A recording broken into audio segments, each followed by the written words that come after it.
আইপিএলে প্রথম সপ্তাহে এখনো পর্যন্ত যে কটি ম্যাচ হয়েছে তার মধ্যেই উঠে এসেছেন দুই নতুন তারকা। আর বোর্ডের সঙ্গে বিদ্রোহ করেও আইপিএলে এই মরশুমে প্রথম সেঞ্চুরি করে ফেললেন ঈশান কিষান। গত শনিবার থেকে শুরু হয়ে গিয়েছে ইন্ডিয়ান প্রিমিয়ার লিগ।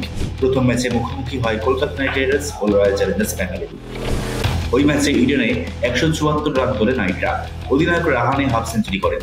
নারিনের ব্যাটে আসে 44 রান, 30 রান করেন অঙ্কুশ রঘুবংশী। কিন্তু বিরাট কোহলি ও ফিল সল্ট দুজনেই হাফ সেঞ্চুরি করেন। আরসিবি অধিনায়ক রজত পাতিদার 16 বলে 34 রানের বিধ্বংসী ইনিংস খেলেন। 22 বল আগেই খেলা শেষ করে ফেলে আরসিবি। মেগা নিলামে সানরাইজার্স হায়দ্রাবাদ কিনে নিয়েছিল ঈশান কিষানকে। প্রথম ম্যাচেই দুরন্ত পারফরমেন্স করে ঈশান। মাত্র 47 বলে 106 রান আসে তার ব্যাটে। রবিবার আইপিএলে প্রথম ম্যাচে সেঞ্চুরি করে বোল্ড মুম্বাই ইন্ডিয়ান্স রোহিত শর্মাকে যেন বার্তা দিলেন ঈশান। 31 বলে 67 রান করলেন ট্রেভিস হেডও। 14 বলে 34 রান আসে হেনরি ক্লাসেনের ব্যাটে। 20 ওভারে 286 রান করে সানরাইজার্স। জবাবে রাজস্থান রয়্যালসের ধ্রুব জুরেল 70 রান করেন। অধিনায়ক সঞ্জু স্যামসনের ব্যাটে আসে 66 রান।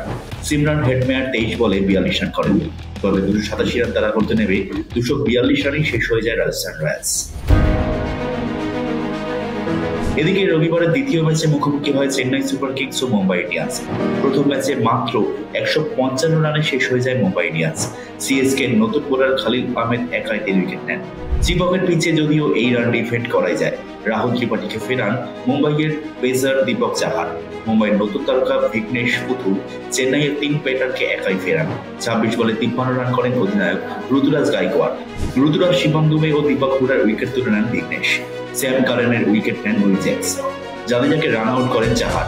ক্রিজে নামতে হয় মহেন্দ্র সিং ধোনিকে, কিন্তু রচিন রবীন্দ্র ম্যাচ ফিনিশ করে আসেন।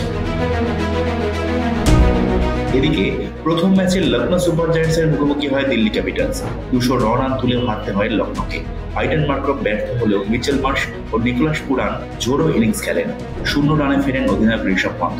19 বলে 27 রান করেন ডেভিড মিলার। শার্দুল ঠাকুর প্রথম ওভারে দিল্লির 2 উইকেট তুলে নেন। তৃতীয় ওভারে ফের উইকেট হারায় দিল্লি।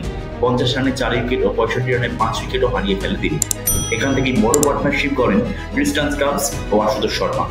স্টাবস 34 রানে ফিরলেও ক্রিজে ছিলেন আশুতোষ। স্নায়ুর চাপ একা কাটিয়ে দিল্লিকে জয় ফেরান বিপরাজ নিগম। 15 বলে 39 রান করে তিনি। ওখানেই খেলা ঘুরে যায়।